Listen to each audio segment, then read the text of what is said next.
All right, it's the summer of 2023. Are people still moving to the Tampa Bay area? Let's talk about it.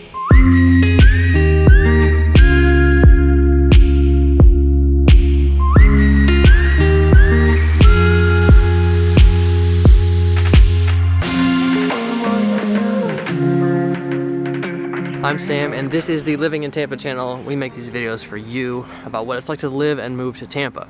We're also a team of realtors here in the Tampa area, and we would love a chance to earn your business. Our phone number and email are right there on the screen and in the description down below. We'd love to hear from you, hop on a Zoom call, help you process what you're looking for, and see if this area and we are the right fit for you. So call, text, or email anytime. So Tampa was super popular during the pandemic. It wasn't that much popular than normal, like pre-pandemic.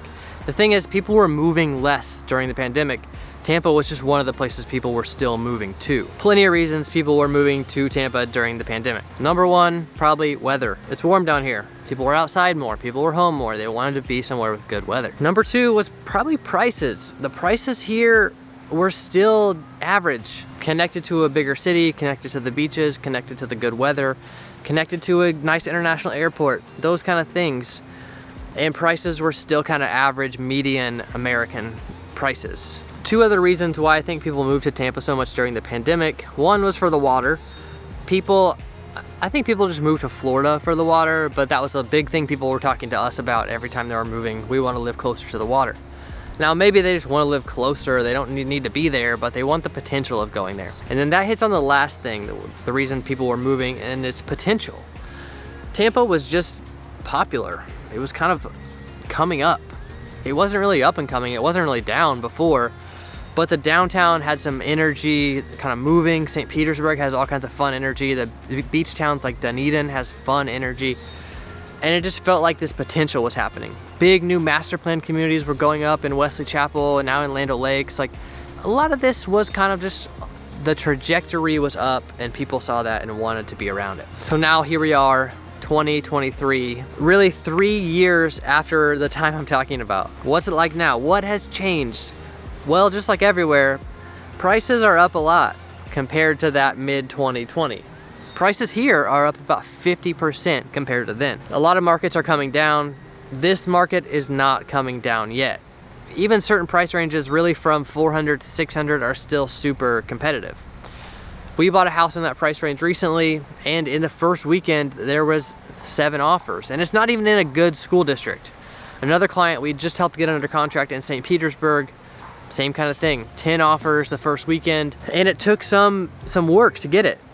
Now I'm talking to other agents and they're saying this is a really slow market. This is a really challenging market. I don't really feel the same right now. We're able to handle quite a few clients and take really good care of them right now. There's a lot of potential still out there. But let's talk about what prices look like right now. So say, for example, I'm moving from a $300,000 house that I bought it for $300,000, selling it for quite a bit more, obviously, and moving into a $600,000 house.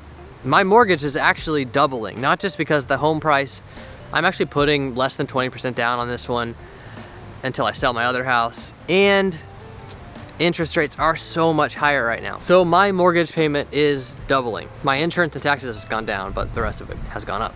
So, but the way I'm thinking of this is interest rates will come down eventually, even if that's 2 to 3 years from now, and I will refinance then. A lot of people are approaching it this way. If they can still get into this market that's still going up, then it's worth it to them. You know, maybe they have a good job here, or maybe they're finishing school here. Those are my clients in St. Pete right now.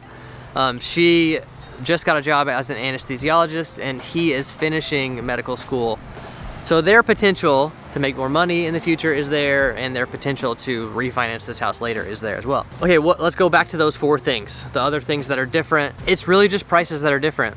The weather is still good. The water is still good. The potential is still good.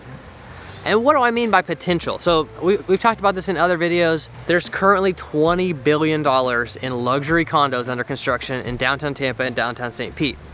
I don't want to live in a luxury condo, but some of you do. And for a long time, this market didn't really have that as an option. There were a few little towers, but a lot of the nicer condos in the area were on the beach. Not everybody wants to live on the beach. Sometimes people want to live in a fun downtown with good food, with not just like beach food. those kind of things. So all that potential, that investment happening is very present. What is the other potential?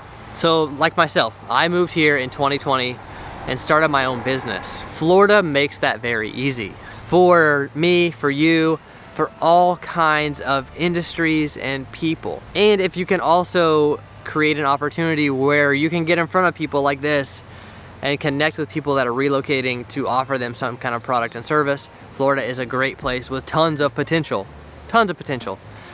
Even door-to-door sales right now. If you're selling solar panels in the Tampa area right now, there's so much potential. Okay, another thing that demonstrates this potential is the amount of master planned communities. So for a long time, the Tampa area just had a couple of these. This West Chase area that I'm in right now, Long Lake Ranch, kind of up in Pasco County, and then there were a couple others like Seven Oaks in Wesley Chapel. Big community, like over 4,000 houses. But now big developers like Metro and I think it's Eisenhower that's building the Two Rivers development. There's a lot of big developers like this building these big master plan communities with really nice amenities, these crystal lagoons and trails and schools. Starkey Ranch has a library in the middle of their neighborhood, which is a community library, but still just a fun thing to have in your neighborhood.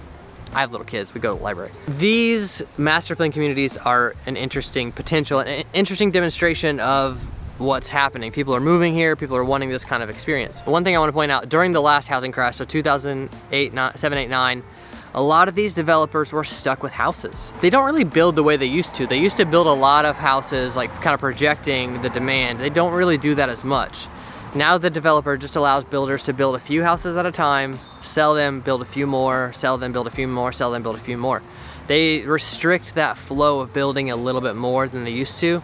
It seems like a lot more to me, but I don't want to exaggerate and make it seem like they're foolproof or something. They still might get stuck with houses if something crashes, but they're not acting like things are crashing, that's for sure. Another thing, I pointed this out before, Bigger Pockets, which is a big like online forum for real estate investors. They have podcasts, they have news, they have stuff like this for real estate investing. They continually are talking about Tampa as one of the best markets to invest in. So why would they be saying that with rates are so high? It's hard for investors to make money on their rentals. Okay, these are some of the reasons why they're saying it. Prices in this area are still average compared to the rest of the nation. They're still kind of right in the middle, maybe, you know, a couple percent above the median national price. Also, prices in this area are not declining. You might look on realtor.com, you can see price cuts. Price cuts are not the same as declining prices. Someone lowering an asking price of a property, if you look at what it would have been sold for 12 months prior, their current price is still so much higher. If you look at 12 months, it's still gone up 20% or something. So that's not a price decline just because they're trying to sell it for a little bit less of a price. So I'm about to list a house, my own house, and we'll list it for like $450.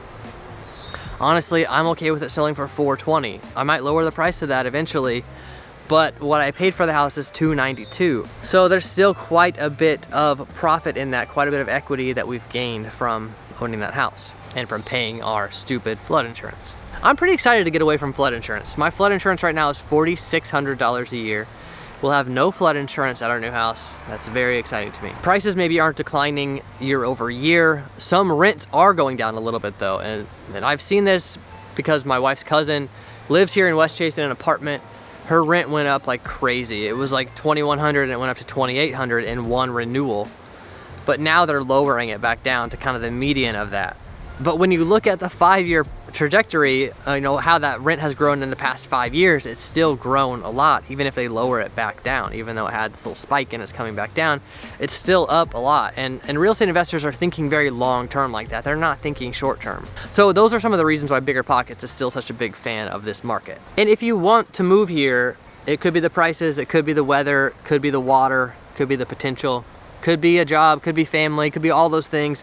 But we want to hear from you, and we want to hear what it is that has you interested in this area. So give us a call, text, or email anytime. We'd love to hop on a Zoom call, see how we can help you best, see how we can help you process your move and help you accomplish what you're looking for. Thanks for coming by.